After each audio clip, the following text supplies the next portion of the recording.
Hey everyone, last video में हमने class 12 political science जो हमारी बुक है politics in India since independence, इस बुक का जो फर्स्ट चैप्टर था चैलेंजेस ऑफ नेशन बिल्डिंग, जो ये चैप्टर था, इस चैप्टर का जो फर्स्ट टॉपिक था कि हमारे चैलेंजेस क्या थे जो हमारा नेशन आज़ाद हुआ था। इंडिया जब फ्रीडम इंडिया को मिली थी तो उस समय इंडिया के सामने और जो हमारे नेशन लीडर्स थे उनके सामने क्या चैलेंजेस थे। मैंने बताया था कि क्या क्या चैलेंजेस हैं और वो चैलेंजेस को टैकल करने के लिए कैसे कैसे हमारे जो लीडर्स थे उन्होंने कैसे शुरुआत की। और अब हम और डीप में और गहराई में जाके उन सभी चैलेंजेस को पढ़ेंगे, उन चैलेंजेस को क्या क्या हुआ ऐसा कि वो चैलेंजेस सामने आए और ऐसा क्या हुआ कि जैसे कि उन चैलेंजेस को टैकल किया गया हमारे नेशनल लीडर्स के द्वारा। ओके, तो चलिए हम शुरू करते हैं। देखिए, हमें यहाँ एक कवर पेज दिख रहा है।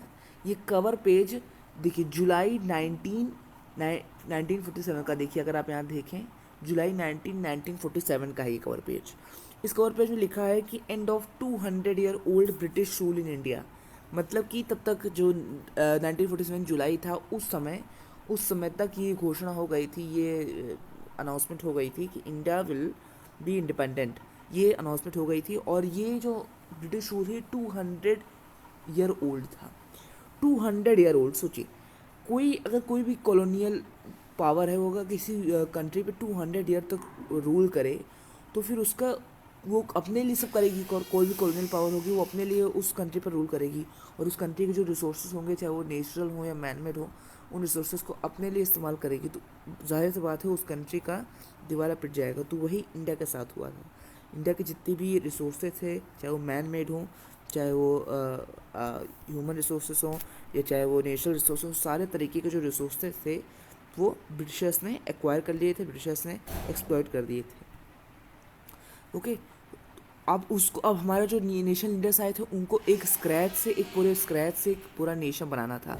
तो अब वो जो स्क्रैच है, उस स्क्रैच से उनको एक नेशन बनाना है, तो उसके सामने बहुत सारे चैलेंजेस आएंगे और साथ ही साथ बहुत सारी ऐसी चीज़ें हुई थी हमारे इंडिपेंडेंस के वक्त कि बहुत सारे नए नए चैलेंजेस भी अराइज हो गए थे जिनकी उम्मीद नहीं थी कि वो अराइज होंगे अब 5 ईयर्स अगो और डिकेड अगो।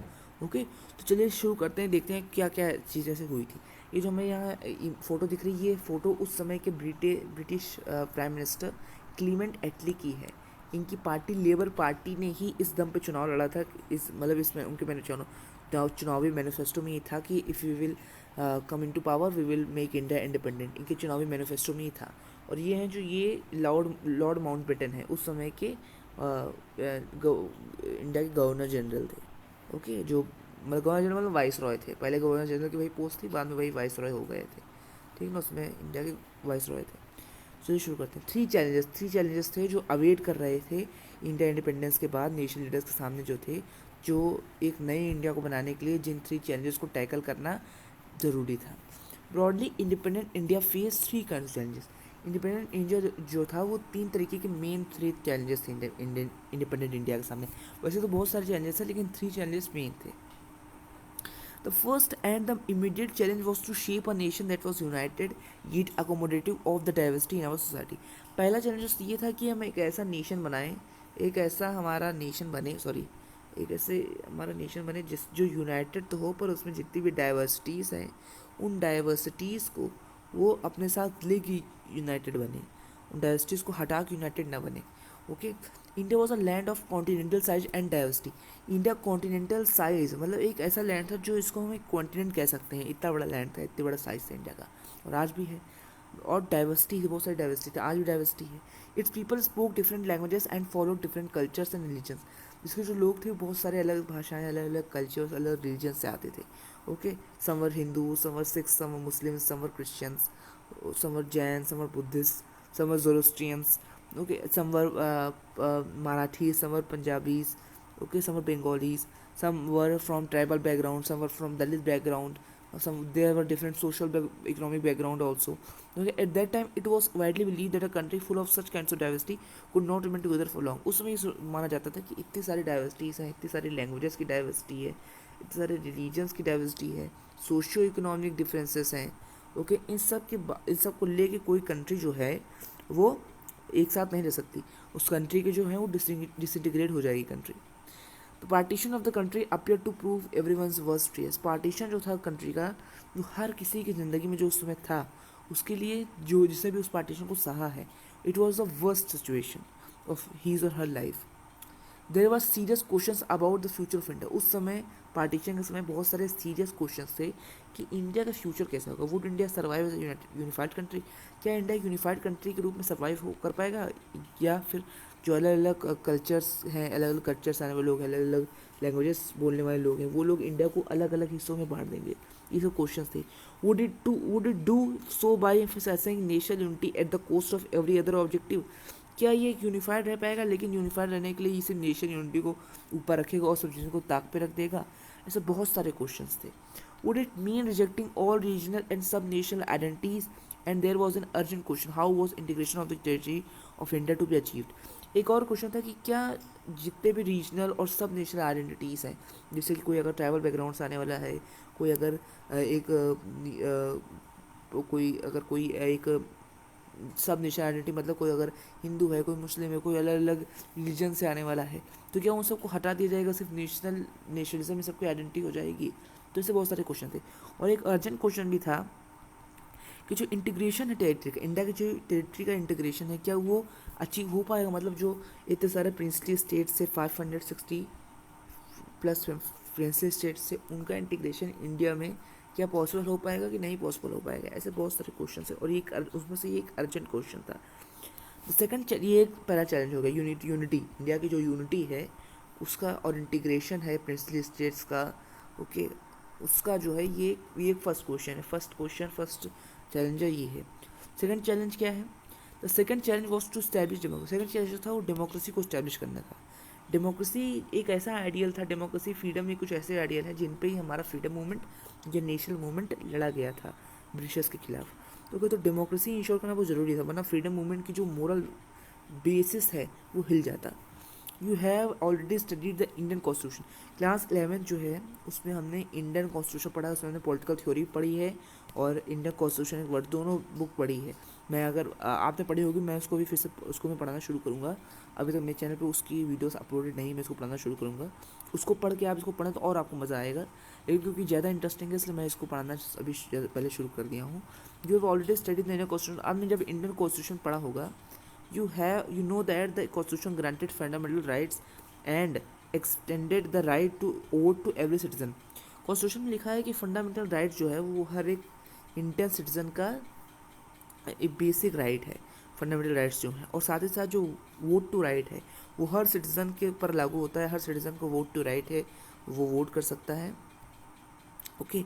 और ये इसमें किसी तरीके की डिस्क्रिमिनेशन नहीं होगा, ना कास्ट के बेसिस पे, ना रिलीजन के बेसिस पे, किसी भी तरीके का डिस्क्रिमिनेशन नहीं होगा, ओके। ये भी उसमें लिखा है, caste, religion, race, gender, okay, sex, okay. तो ये सब था।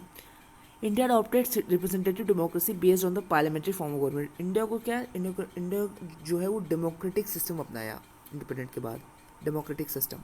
बहुत सारे उसमें के देश जो इंडिपेंडेंट हुए उन्होंने डेमोक्रेटिक सिस्टम नहीं अपनाया था, लेकिन इंडिया ने एक डेमोक्रेटिक सिस्टम अपनाया, और उसमें भी एक पार्लियामेंट्री फॉर्म ऑफ गवर्नमेंट अपनाई। पार्लियामेंट्री फॉर्म ऑफ गवर्नमेंट मतलब इसमें पार्लियामेंट में डिबेट डिस्कशन हो, एक पार्लियामेंट लेजिस्लेटिव बॉडी हो, उसका नाम पार्लियामेंट हो, उसमें डिबेट और डिस्कशन हो, और उसमें जो टॉप ऑफिशियल्स हैं वो उस डिबेट डिस्कशन से निकले गए कंक्लूजन पे जो कंट्री के डिसीजंस लें। तो ये होता है parliamentary form of democratic structure. These features ensure that the political competition would take place in a democratic framework। तो इन फीचर को जो हमारी कॉन्स्टिट्यूशन में डाला गया और हर सिटीजन को कुछ राइट्स इंश्योर करी गई, तो ये फिर इससे ये इंश्योर हो गया, इससे ये चीज़ साबित हो गई और इस चीज़ को प्रोटेक्शन भी मिल गया कि अब जो कंपटीशन होगा, पॉलिटिकल कंपटीशन होगा डिफरेंट पॉलिटिकल ग्रुप्स में, वो एक कॉन्स्टिट्यूशनल और डेमोक्रेटिक फ्रेमवर्क के बीच में होगा। कोई भी वायलेशन नहीं हो सकता किसी भी राइट्स का, किसी भी रूल का, ओके। अब यहाँ एक कोट है महात्मा गांधी का जो उन्होंने 14 अगस्त 1947 को कोलकाता में दिया था। Tomorrow we shall be free from the slavery of British domination, but at midnight India will be partitioned, tomorrow will thus a day of rejoicing as well as of mourning. तो ये गांधी जी ने 14 अगस्त 1947 को उन्होंने ये कोट दिया था कि कल हम we will be free from the slavery, जो ब्रिटिश डोमिनेशन के जो गुलामी है उससे तो हम आज़ाद हो जाएंगे, उनका रूल तो हमारे ऊपर नहीं रहेगा, लेकिन कल इंडिया जो है वो पार्टीशन हो जाएगा, इंडिया में पार्टीशन हो जाएगा, टुकड़े टुकड़े हो जाएंगे, दो भाग में बढ़ जाएगा। इसीलिए कल एक खुशी का भी दिन है और एक दुख का, शोक का भी दिन है। ये किसका है? ये गांधी जी का कोट है। ओके, नेक्स्ट जो हमारा है वो क्या है? Challenges of nation building.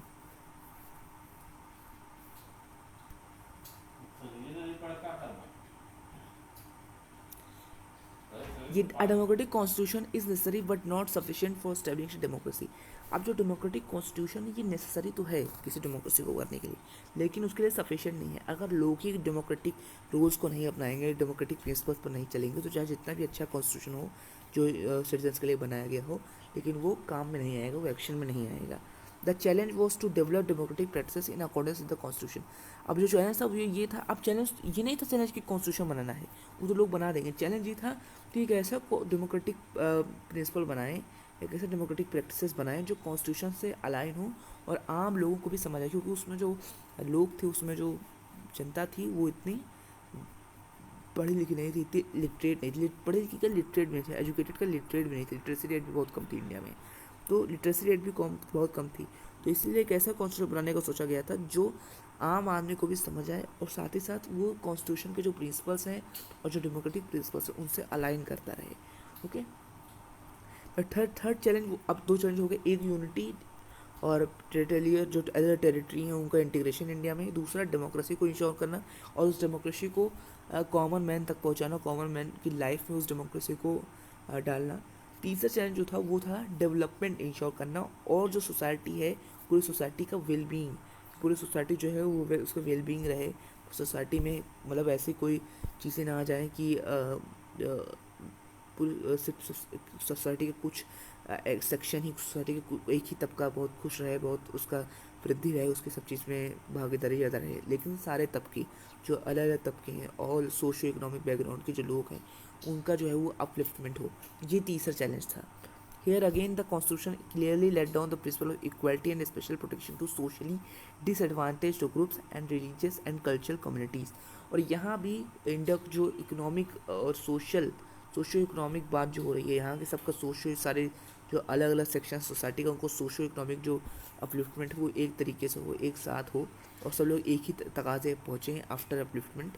तो इसमें भी कॉन्स्टिट्यूशन ने कुछ प्रिंसिपल्स जो थे इक्वलिटी के और स्पेशल प्रोटेक्शन के वो डाल दिए थे। स्पेशल प्रोटेक्शन किसको? सोशली डिसएडवांटेज ग्रुप्स को, जिनको सेंचुरीज से इतना एडवांटेज नहीं मिला, सेंचुरीज से उनके ऊपर कुछ तरीके के गलत काम किए गए हैं, जैसे कास्ट के बेसिस पे दलित्स के साथ किए गए हैं और सेक्स के बेसिस पे वुमेन के साथ किए गए हैं। इन सबको एक क्या बोलते हैं अलग से प्रोटेक्शन देना, इनके राइट्स को, इनके जो अपलिफ्टमेंट है इसको ज़्यादा बढ़ावा देना। अब इसमें आप सोचेंगे कि राइट टू इक्वलिटी का यहाँ वायलेशन हुआ, लेकिन ऐसा नहीं है। इक्वलिटी का मतलब ये नहीं होता कि सबको समान अधिकार दो। इक्वलिटी का मतलब ये तो होता है कि सबको समान अधिकार दो, ये भी होता है कि जो पिछड़े रह गए हैं उनको ज़्यादा अधिकार मिलना चाहिए। Equals must be treated with equals and unequals must be treated with unequals. जिनके साथ समान तरीके का काम हुआ है उनको समान अधिकार मिलने चाहिए, और जिनके साथ असमान तरीके का अधिकार हुआ है, जिनको सही से काम नहीं दिया गया है, उनके साथ असमान तरीके के उनको अधिकार मिलने चाहिए। ठीक ना, उनको थोड़े ज़्यादा अधिकार मिलने चाहिए। ओके, तभी तो आगे आ पाएंगे, वरना वो हमेशा पीछे ही रह पाएंगे। सपोज दैट एक बॉय यहाँ है, एक बॉय यहाँ है। अब एक बॉय जो है इनको यहाँ दोनों को यहीं से रेस लड़नी है। इस बॉय के पास बहुत अच्छे अच्छे शूज़ हैं, इस बॉय को नंगे पर चलना है, और उसमें भी इस बॉय के पैर में बहुत सारी कील गड़ी हैं। अब कौन यहाँ तक पहुँचेगा, डेस्टिनेशन पहले कौन पहुँचेगा? ये बॉय पहुँचेगा। तो जो रेफरी है उसको कुछ ऐसा करना होगा कि इन दोनों के बीच में इक्वलिटी रहे, या तो इसके जूते उतरवा देगा और कुछ कंकड़ बीच रास्ते में डाल देगा, इसके ऐसे ऐसे कंकड़ डाल देगा, या तो फिर इसको जूता पहना देगा। दोनों में से कोई ऐसी चीज़ करनी चाहिए जिसमें दोनों को समान रूप से दोनों लड़ें, समान रूप से दोनों दौड़ें, जिसमें दोनों की जो सक्सेस है, दोनों की जो अपलिफ्टमेंट है वो एक तरीके से हो, कोई ज़्यादा कोई कम ना हो जाए। ओके, अब ये हमारा था। थर्ड चैनल तो ये था। अब कॉन्स्टिट्यूशन में ऑल्सो कुछ प्रिंसिपल्स कॉन्स्टिट्यूशन ने ले डाउन कर दिए, जैसे directly principles of state policy for the welfare goals that democratic politics must achieve. अब एक देखिए, फंडामेंटल राइट्स और directly principles of state policy अलग अलग चीज़ें। फंडामेंटल राइट्स को सुप्रीम कोर्ट किसी भी कोर्ट में चैलेंज किया जा सकता है, लेकिन directly principles of state policy को किसी भी कोर्ट में चैलेंज नहीं करा सकता। ये directive principle of state policy जो राज्य के नीति निर्देशक तत्व इनको कहा जाता है, राज्य के नीति निर्देशक तत्व। अब ये जो चीज़ें हैं ये उस स्टेट गवर्नमेंट या सेंट्रल गवर्नमेंट के पास हैं कि अगर उसको कुछ करना हो, अगर कोई चीज़ लागू करनी है समाज के लिए अच्छी, तो वो कर सकते हैं. They are not oblige to that do that. Okay.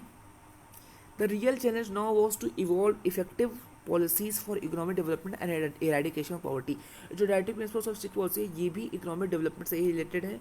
Okay. और इसीलिए अब एक और जो चैलेंज, तीसरा चैलेंज जो था वो था इकोनॉमिक डेवलपमेंट इंडिया का, और पॉवर्टी का इरेडिकेशन. पॉवर्टी को कैसे इरेडिकेट करना है, कैसे ख़त्म करना है पॉवर्टी को, ये भी क्या था, एक चैलेंज था. पॉवर्टी का, गरीबी का इरेडिकेशन, क्योंकि वो उसमें बहुत सारे लोग गरीब थे. अभी अभी 4 साल 5 साल पहले ही 1943 में Bengal, the great Bengal famine आया था, जिसमें लगभग 30 से 40 लाख लोग मर गए थे. ओके. 30 से 40 लाख लोग उसमें मर गए थे. तो हम पॉवर्टी उसमें बहुत ज़्यादा थी. ऐसा नहीं कह सकते हैं कि आज जितनी पॉवर्टी उतनी थी, हाँ उससे कई हद तक ज़्यादा थी. ओके. तो उस पॉवर्टी को भी ख़त्म करना था. Okay. How did independent India respond to this challenge. अब जो हमारे पास 3 चैलेंजेस थे, एक यूनिटी, दूसरा डेमोक्रेसी, और तीसरा इकोनॉमिक डेवलपमेंट. इन तीनों चैलेंजेस को जो हमारा नया इंडिया था, नया भारत था, वो कैसे उनको उनको काउंटर करेगा, उनको कैसे उनके साथ टैकल करेगा उनको. To what extent did India succeed in achieving the various objective set out by the constitution. Constitution ने जो इन तीनों चीज़ों को क्या बोलते हैं, इन तीनों चीज़ों को टैकल करने के लिए जो कुछ रूल्स, कुछ रेगुलेशंस बनाई थी, उनका इस्तेमाल करके इंडिया ने इन तीनों चैलेंजेस को अभी तक कितना टैकल कर पाया है, और ये चैलेंजेस पहले से और ज़्यादा बढ़ गए हैं कि और ज़्यादा कम हुए हैं, ये हम पढ़ेंगे इस पूरी बुक में. इस पूरी बुक में हम इन तीनों क्वेश्चन को ही टैकल करेंगे, इन तीनों क्वेश्चन के बारे में ही बात करेंगे. ये एक स्पेसिफिक चैप्टर नहीं है तीनों चैलेंजेस के बारे में. पूरी बुक ही चैलेंजेस के बारे में, जिनको पढ़ते पढ़ते हम पूरी पॉलिटिकल हिस्ट्री ऑफ इंडिया जो इंडिपेंडेंस के बाद है उसको कवर कर लेंगे. ओके. और कॉन्स्टिट्यूशनल हिस्ट्री भी अगर आप चाहें तो उस पॉलिटिकल हिस्ट्री के साथ पढ़ सकते हैं. ये समझ सकते हैं कि उस समय जो चीज़ें आई, जैसे प्राइम मिनिस्टर इंदिरा गांधी जो नेशनलाइजेशन ऑफ बैंक्स करा, ये जो प्रीवी पर्स को हटाने की बात करी, वो किस अमेंडमेंट से आया, सुप्रीम कोर्ट ने उसमें क्या कहा, क्या क्या सुप्रीम कोर्ट ने उसमें कॉन्स्टिट्यूशनल प्रोविजन का हवाला दिया, ये सब आप उसमें पढ़ सकते हैं. ओके. तो उसके साथ एक कॉन्स्टिट्यूशनल हिस्ट्री भी आप पढ़ सकते हैं. ओके. अभी पूरी बुक उसी के लिए एक अटेम्प्ट है उन चीज़ों क्वेश्चन को रिस्पॉन्ड करने के लिए. The book tells the story of politics India since independence. Independence के बाद इंडियन पॉलिटिक्स में क्या क्या हुई हैं चीज़ें, और उससे हमें क्या क्या सीखने को मिलता है, जिससे हम पॉलिटिक्स को और बेहतर तरीके से समझ पाए, पॉलिटिकल साइंस को एक बेहतर तरीके से समझ पाएंगे. The book tells the story so as to equip you to develop our answers to big questions like these. अब इससे हमें पता चलेगा, इससे हमें इन तीनों क्वेश्चन के, तीनों चैलेंजेस के आंसर पता चलेंगे कि हमारे नए नए जो लीडर्स आए पॉलिटिक्स में, इंडिया के पॉलिटिक्स में, उन्होंने इन तीनों चेंजेस को टैकल करने के लिए क्या क्या करा. क्योंकि अभी भी आप सुनते होंगे कि इंडिया में बहुत गरीबी है, हम गरीबी हटाएं, गरीबी हटाओ, आप भी सुनते होंगे, आज भी वो नारा है. मतलब वो चेंजेस आज भी कहीं ना कहीं हमारी सोसाइटी में हैं. ओके. आप सुनते होंगे कि हम एक संयुक्त भारत बनाएंगे, एक देश बनाएंगे, एक देश एक विधान एक संविधान, आप सुने होंगे. वो तो ये सब भी आप सुनते हैं. यूनिफाइड कंट्री के बारे में, ये एक यूनिफाइड कंट्री से रिलेटेड स्टेटमेंट है. आप सुनते होंगे कि लोकतंत्र नहीं मरना चाहिए. ओके. ये सब आप स्लोगन्स आप सुनते होंगे पॉलिटिकल लीडर्स द्वारा. ओके. तो लोकतंत्र को खत्म कर दिया जा रहा है. तो ये सब ऐसे स्टेटमेंट्स, मतलब कहीं ना कहीं आज भी वो चेंजेस हमारे सोसाइटी में हैं. In the first 3 chapters, we look at how the 3 challenges mentioned above were faced in the early years after independence. जो 1947 से 1950s के बीच में इन सारे चैलेंजेस को कैसे टैकल करा गया, और ये सब चैलेंजेस कैसे हमारे कंट्रीज को इफेक्ट करे, इन सब के बारे में हम पढ़ेंगे पहले 3 चैप्टर में, जो हमारा पहला 3 चैप्टर है. जैसे ये जो हमारा चैप्टर ये क्या है, politics challenges of nation building है. इसमें हम क्या पढ़ेंगे, इसमें हम नेशन बिल्डिंग के जो 3 चैलेंजेस अभी तक हमने उनके बारे में पढ़ा. अब उसमें जो एक स्पेसिफिक चैलेंज है यूनिटी कंट्री का, उसके बारे में पूरा चैप्टर है. दूसरा चैप्टर है वो डेमोक्रेसी के बारे में, जो era of one party dominance है, वो है कि एक पार्टी डोमिनेट कर रही थी पूरी इंडिया पॉलिटिक्स पे, पर फिर भी डेमोक्रेसी कैसे रह पाई, डिक्टेटरशिप नहीं बन पाई, या कोई और फॉर्म ऑफ सिस्टम नहीं बन पाया, वन पार्टी सिस्टम नहीं हो पाया, सच एस चाइना और सच एस पाकिस्तान. तो ऐसा क्यों नहीं हो पाया, तो उसके बारे में पढ़ते हैं, डेमोक्रेसी के बारे में. तीसरा जो हमारा है पॉलिटिकल इकोनॉमिक डेवलपमेंट, उसमें हम पढ़ते हैं कि जो वो कुछ प्लान डेवलपमेंट वाला जो चैप्टर 3rd चैप्टर है, उसमें वो चीज़ें पढ़ते हैं. ठीक ना. उसके जो एक्सटर्नल रिलेशंस भी हैं, लेकिन ये 3 चैप्टर्स जो हैं वो इन 3 चैलेंजेस को टैकल कर रहे हैं मेन रूप से. और जो पूरी बुक है वो उन 3 चैलेंजेस को और ब्रॉडली दिखा रही है कि इंडिया में कैसे वो चैलेंजेस आज भी हैं, और कैसे उन चैलेंजेस को हमारे अलग लीडर्स ने उनको कैसे फेस करा, और इंडिया को उन चैलेंजेस ने कैसे अफेक्ट करा. Okay. We begin by looking at the events that form the context of independence. We shall then see how India chose to shape itself into a nation united by a shared history and common destiny. The unity had to reflect the aspirations of people across the different regions and deal with the disparities that existed among regions and different sections of people.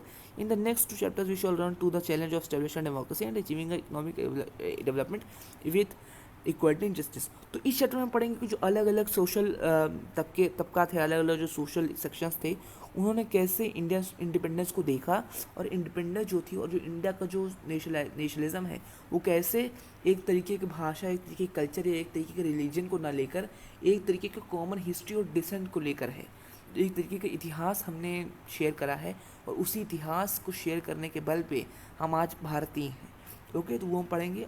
और जो बाकी दो question है democracy और economic development से related, जो हम next to chapter से पढ़ेंगे।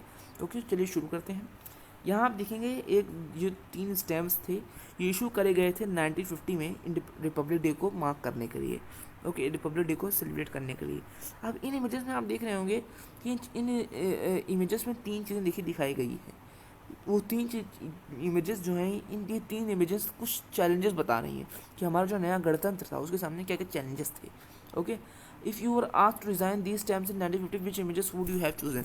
अगर आपको इन्हीं चैलेंजेस को दिखाना हो जो आपने अभी तक पढ़ा है और उन चैलेंजेस को अगर आपको 1950 में दिखाना हो तो ये क्या आप इन्हीं चैलेंजेस जो आपको अभी पढ़ाया गया है उनको यूज़ करके स्टैम्प्स बनाएंगे या अपने से कोई चैलेंजेस जो उसमें था उसको आप स्टडी करके बनाएंगे ये स्टैम्प्स ओके उस समय के 1950 में, यह बताइए। तो आप कमेंट सेक्शन में मुझे बताइएगा, हम डिस्कस करेंगे इसके बारे में। ओके, अब देखिए चरखा, ये गांधी जी का चरखा यहाँ दिख रहा है। अब ये चरखा किस बात का, ये एक इंडस्ट्रियल दिख रहा है ना कि इंडस्ट्री को बढ़ाना है, ये इकोनॉमिक डेवलपमेंट से रिलेटेड है कि इंडस्ट्रीज़ बढ़ानी है भारत में, ये सब करना है। ओके, तो उसका एक एक्सप्रेशन हमें यहाँ दिख रहा है। यहाँ हमें क्या दिख रहा है, यहाँ हमें गेहूँ दिख रहा है, यहाँ भी हमें इंडस्ट्री, क्योंकि एग्रीकल्चर भी एक इंडस्ट्री है तो यहाँ भी इकोनॉमिक डेवलपमेंट से चीज़ें दिख रही हैं। ओके, और यहाँ भी देखिए हमें एक ढोल नगाड़ा तकाशा देखिए, इसमें हमें फ्लैग्स दिख रहे हैं, तो ये कंट्री की यूनिटी से रिलेटेड है। ओके, तो हम ये अलग 2 चीज़ें हमने यहाँ 2 चैलेंजेस हमें दिख रहे हैं, इकोनॉमिक डेवलपमेंट से रिलेटेड और एक कंट्री की यूनिटी से रिलेटेड। ओके, आप होते तो आप और सब चैलेंजेस को कैसे यहाँ दिखाते इन स्टैम्प्स के जरिए 1950 के समय में, आप कमेंट सेक्शन में बताइएगा, वी विल डिस्कस। अब देखिए यहाँ एक आ गई है एक लड़की, ये बोल रही है I always wanted the time machine so that I can go back and participate in the celebration of 15 August 1947 but this looks different from what I thought.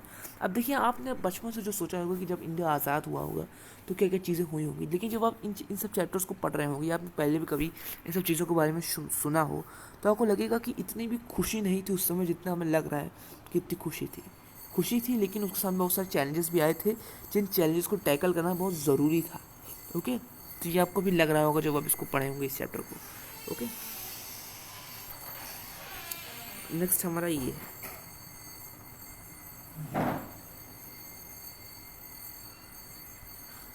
कायदे आज़म ट्रिब्यूट टू ब्रिटिश पीपल। अब देखिए यहाँ the don of freedom, आप देखिए फैज़ में अहमद फैज़ क्या थे, फैज़ अहमद फैज़ सियालकोट में पैदा हुए थे, पाकिस्तान के सियालकोट में, और वो पाकिस्तान में रहे, पार्टीशन के बाद भी वो पाकिस्तान में रहे। वो लेफ्टिस्ट थे, लेफ्टिस्ट मतलब कुछ जो लेफ्ट पॉलिटिकल आइडियोलॉजी को सपोर्ट करते हैं। लेफ्ट पॉलिटिकल आइडियोलॉजी मतलब जैसे मार्क्सिज्म, कम्युनिज्म, सोशलिज्म, इन सबको इंटीग्रेट किया गया हो, जो रिलीजन को इतना महत्व ना देते हों, कंजर्वेटिव ना हो, तो उनको हम लेफ्ट कहते हैं। तो लेफ्टिस्ट थे अपने पॉलिटिकल रनिंग्स में, और उन्होंने पाकिस्तानी रिजीम को अपोज करा था और इम्प्रेजेंट हो गए, मतलब उन्होंने पाकिस्तान का जो फॉर्मेशन था उसको अपोज करा। बाद में पाकिस्तान जो रूल करा, पाकिस्तान में जो प्रोविजंस बने बाद में अपने देश के लिए, अपने देश के नागरिकों के लिए, उसको उन्होंने अपोज करा और इसीलिए उनको जेल में डाल दिया गया पाकिस्तानी गवर्नमेंट के द्वारा। कलेक्शंस ऑफ, उन्होंने बहुत, वो एक पोएट भी थे, उन्होंने बहुत सारी पोएट्री लिखी, was a well renowned poet, जैसे नक्श फरियादी, दस्ते सबा और जिंदान नामा, ये सब उनके क्या है, पोएट्री हैं, पोएट्रिक कलेक्शंस हैं। Okay, regarded as one of the greatest poets of South Asia in the 20th century. South Asia में जो सबसे बड़े पोएट्स, सबसे ग्रेटेस्ट पोएट्स है 20th सेंचुरी में, 1900 से लेकर 1999 तक जो सबसे ग्रेटेस्ट पोएट्स हैं, उन ग्रेटेस्ट पोएट्स में फैज़ अहमद फैज़ का नाम आता है। और वो पाकिस्तानी रिजीम और उसमें जो प्रोविजंस आते थे कॉन्स्टिट्यूशन में, उसको वो अपोज करते थे। जो उन्होंने पाकिस्तान के लीडर्स ने जिस तरीके के नेशन को अडॉप्ट करा था, उस तरीके के नेशन की आइडियोलॉजी को अपोज करते थे अपनी पोएट्री के द्वारा। जैसे उन्होंने ये देखिए द डॉन ऑफ फ्रीडम लिखा है, वैसे तो उन्होंने इसको उर्दू में लिखा था, लेकिन अब उन्होंने इसको क्या बोलते हैं, यहाँ इंग्लिश में ट्रांसलेट किया गया है। सुबह आज़ादी, सुबह आज़ादी, सुबह मतलब सुबह ए आज़ादी। तो ये जो सुबह ए आज़ादी है इसको द डॉन ऑफ फ्रीडम, क्योंकि इंग्लिश में से ट्रांसलेट करा गया है, पूरी पोएम को ऐसे इंग्लिश में ट्रांसलेट करा गया है। जैसे दिस स्कार्ड मैड ब्राइटनेस, ये स्कार्ड, स्कार्ड मतलब खरोचें, ओके, खून की जो खरोचें होती हैं, जो खरोचें होती हैं चोटों की। Marred brightness, the bitten by night dawn, the one that was awaited. Surely this is not that dawn.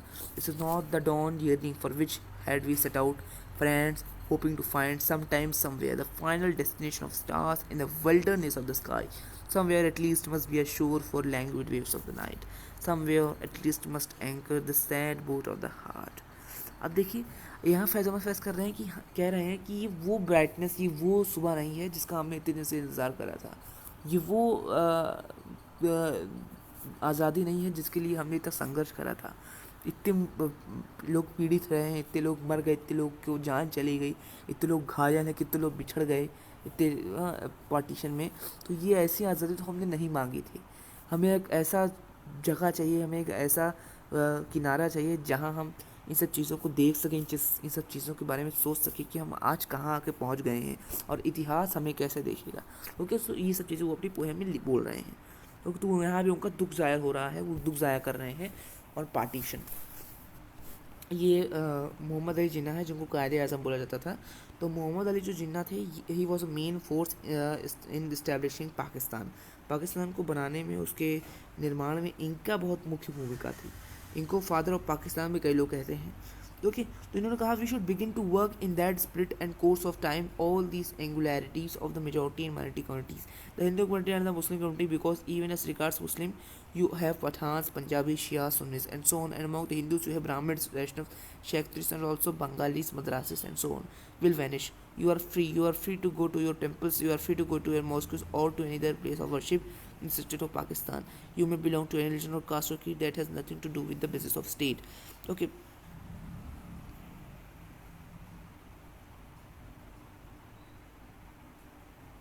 यहाँ जो कायदे आज़म जो जिन्ना है, ये एक प्रेसिडेंशियल एड्रेस दे रहे थे कॉन्स्टिट्यूशन पाकिस्तान की जो संविधान सभा थी, उस संविधान सभा को ये एड्रेस कर रहे थे 11 अगस्त 1947 को कराची में। इनका बहुत फेमस स्पीच था।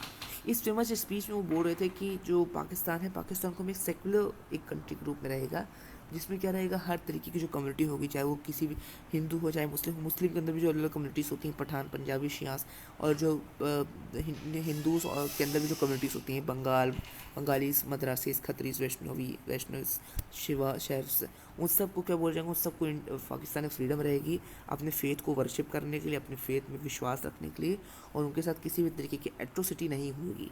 ये उन्होंने कहा था 1947 में कराची में 11 अगस्त कॉन्स्टिट्यूंट असेंबली को बोलते समय। प्रेसिडेंट जो थे कॉन्स्टिट्यूंट असेंबली के अध्यक्ष जो थे उस समय के, उनको एड्रेस करते हुए उन्होंने ये सब चीज़ें बोली थी। लेकिन आज हम जानते हैं कि पाकिस्तान एक सेकुलर कंट्री तो नहीं है, ओके, तो वहाँ सेकुलरिज्म तो इतना वहाँ चलता नहीं है। तो ऐसा यही हमें पता चलता है कि एक जो हमारे लीडर्स ने एक समय पर कहा है, जो प्रोडिक्शन करी है हमारी कंट्री के बारे में, वो कई बार गलत हो जाती है, जैसे यहाँ जिन्ना साहब की हुई है। ओके, तो हमारा फिर अब नेक्स्ट हमारा, हाँ, today I call Warisha. Warisha कौन थे? ये अमृता प्रीतम है, एक बहुत बड़ी पंजाबी पोएट थी। इन्हें बहुत सारे अवार्ड से सम्मानित किया गया। एक प्रोमिनेंट पंजाबी पोएट थी, फिक्शन राइटर थी, मतलब फिक्शन लिखती थी, जो मतलब जो असली नहीं उसको लिखती थी, लेकिन जो नहीं असली था वो असली में समाज की चीज़ों को दिखा देता था, इसलिए इनको बहुत प्रेज़ किया जाता था। ओके, और इनको ग्रेटेस्ट पंजाबी पोएट्स माना जाता है। ओके, तो ये साहित्य अकादमी अवार्ड्स में इनको सम्मानित किया गया। पद्मश्री, ज्ञानपीठ अवार्ड जो highest award for literary honour है हमारे देश में, उससे इनको नवाजा गया है। पार्टीशन के बाद उन्होंने दिल्ली में अपना घर बसाया, और वो पंजाबी में लिखती थी। और एक नागमणि, जो एक मंथली पंजाबी मैगज़ीन थी, एक पंजाबी पत्रिका थी नागमणि, उसमें वो अपनी ज़िंदगी के आखिरी पलों तक लिखती रही, और उसमें बहुत सारी चीज़ें छपती थी। और इसी में उन्होंने एक पोएम लिखी थी, आज अक्खा वारिशानु, बहुत फेमस पोएम है। बहुत सारे लोग इसका जिक्र करते हैं, बड़े बड़े जो फिलोसफर्स हैं, बड़े बड़े जो हिस्टोरियंस हैं, वो इसका जिक्र करते हैं। आज अक्खा वारिशा एक क्या बोलते हैं, पोएट थे, मिस्टिक थे, एक ओके, संत थे एक तरीके के। तो वो हमेशा प्रेम की बात करते थे, लव की बात करते थे कि सब जगह लव होना चाहिए, हाँ, हेट्रेड नहीं होनी चाहिए किसी के भी खिलाफ, जिससे हम अपोज करते हैं, जिससे हमारी आइडियोलॉजी से अपोज करती हैं, उसके लिए भी हमें लव रखना चाहिए अपने दिल में, वो ऐसा कहते थे। तो वही यहाँ कह रहे हैं, टुडे आई कॉल वारिस शाह। तो मतलब तुम कहती हैं मैं आज वारिस शाह से मिलना चाहती हूँ। स्पीक फ्रॉम योर ग्रेव, अपनी कब्र से निकलो और बोलो। मतलब ये पंजाबी में लिखा गया था, लेकिन इसे यहाँ जैसे हमें फैज़ की पोएम को ट्रांसलेट किया गया था, वैसे यहाँ अमृता प्रीतम की जो पोएम है आज अक्खा वारिस शाह नू, उसको भी यहाँ ट्रांसलेट किया गया है।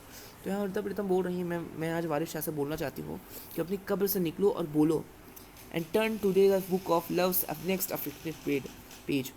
Once a daughter of Punjab cried and you wrote a wailing saga. Today a million daughters cry to you. Varisha, rise, O narrator of the grieving, rise.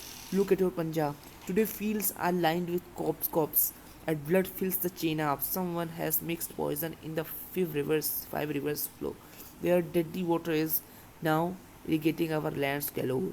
This fertile land is sprouting venom from every pore. The sky is turning red from endless cries of gore. The toxic forest wind screams from inside its wake, turning each fruit's bamboo shoot into a deadly snake. तो यहाँ अमिताभ बच्चन जो है वो वारिस शाह से बोलती हैं, मतलब एक इमोशनल वे में लिखा गया है। तो वारिस शाह जो पोएट थे, एक लव को स्प्रेड करने वाले पोएट थे, उनसे बोलती हैं कि आपने हमेशा प्रेम की बात करी, लेकिन आज देखिए आपके देश में खून की नदियाँ बह रही हैं, लोग एक दूसरे को मारने पे तुले हुए हैं। जो चेनाब नदी है पंजाब की, जो बहुत प्रसिद्ध नदी है, वो नदी हम मुझे लगता है कि पानी से नहीं लेकिन खून से भर गई है। आइए देखिए कितना यहाँ खूनी मंजर मचा हुआ है, हर तरीके की शैतानी ताकतें यहाँ दिख रही हैं। आइए, आज जब एक पंजाब की लड़की जब रो दी थी तो आपने उसके लिए पूरा पोएम लिख दिया था, पूरा काव्य लिख दिए थे, लेकिन आज देखिए कितनी पंजाब की लड़कियों, कितनी पंजाब की स्त्रियों के साथ बलात्कार हुआ, रेप हुआ, क्योंकि मर्डर हुआ, चाहे वो किसी भी कम्युनिटी से हो। कितने कॉप्सेस थे, कितने जो लाशें वो बिछ गई हैं, ऐसे वो कहते हैं हमारे तब वारिस शाह से। और फिर यहाँ एक और जो हमें कोट मिलता है, जो एक लीडर का, हमारे जवाहरलाल नेहरू का एक और हमें कोट मिलता है, लेटर टू। उन्होंने चीफ मिनिस्टर्स को लेटर लिखते समय ये लेटर लिखा था, 15 अक्टूबर 1947 को उन्होंने लेटर लिखा था। We have a Muslim minority who are so large numbers that they can not even if they want go anywhere else.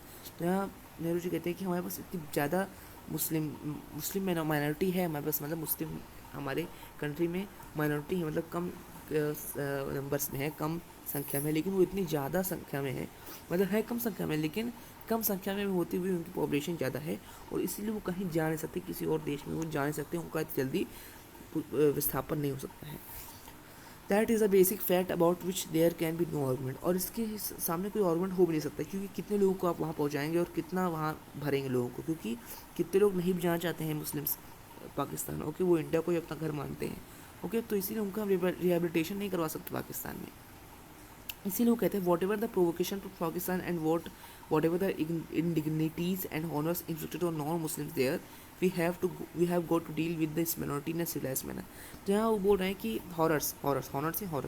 तो यहाँ जवाहरलाल नेहरू जी बोल रहे हैं कि पाकिस्तान में जो नॉन मुस्लिम्स थे, मतलब जो हिंदूज थे, बुद्धिस्ट थे, सिख्स थे, जैन्स थे, उनके ऊपर जितनी भी उनकी यातनाएँ करी गई हैं, उनके ऊपर जितनी भी एट्रोसिटीज़ उनके ऊपर हुई हैं, हम उनको छोड़ते हैं, और हमारे यहाँ जो माइनॉरिटी, हमारे यहाँ जो मुस्लिम्स हैं, उनके साथ हम वो एक सिविलाइज्ड मैनर में, एक अच्छे मैनर में उनके साथ बिहेव करेंगे, उनके साथ हम वो एट्रोसिटीज़ नहीं होने देंगे जो पाकिस्तान में हिंदू, सिख से, जैन से या बुद्धिस्ट के साथ हुई, वरना उनके और हमारे बीच में अंतर क्या रहेगा, ऐसा वो कहते हैं। We must give them security and the rights of the citizens in a democratic state. If we fail to do so, we shall have a festering sore, which we will eventually poison the whole body politic and probably destroy it. तो यहाँ वो बोलते हैं कि अगर हम ये सब करने में असमर्थ रह गए, जो यहाँ के माइनॉरिटी हैं उनको ये विश्वास दिलाने में असमर्थ हो गए कि आपको यहाँ प्रोटेक्शन मिल रही है, आपके राइट्स को यहाँ प्रोटेक्शन मिलेगी, आपको कमतर नहीं आका जाएगा मेजॉरिटी पॉपुलेशन से, तो फिर हमने जो अभी तक अचीव करा है, अभी तक जितने भी हमने अपने पॉलिटिकल एजेंडा से, पॉलिटिकल आइडियोलॉजी से जो हमने अभी तक अचीव करा है, उसका कोई मतलब नहीं रह जाएगा, और उसे हमें डिस्ट्रॉय करने की पोजीशन पे आ जाएंगे, क्योंकि ऐसा वो चीफ मिनिस्टर्स को लिखे हुए लेटर में 15 अक्टूबर 1947 को लिखते हैं। ओके, नेक्स्ट हमारा जो टॉपिक्स हैं वो है पार्टीशन, डिसप्लेसमेंट एंड रिहैबिलिटेशन। ये बहुत इंपॉर्टेंट टॉपिक है, सेंसिटिव टॉपिक है, इसके बारे में हम नेक्स्ट वीडियो में पढ़ेंगे। ओके, तब तक के लिए आपको धन्यवाद। जो मैंने इस वीडियो में पढ़ा है आप एक बार उसको रिवाइज कर लीजिएगा। Okay, so it will be settled in your mind. Okay, thank you.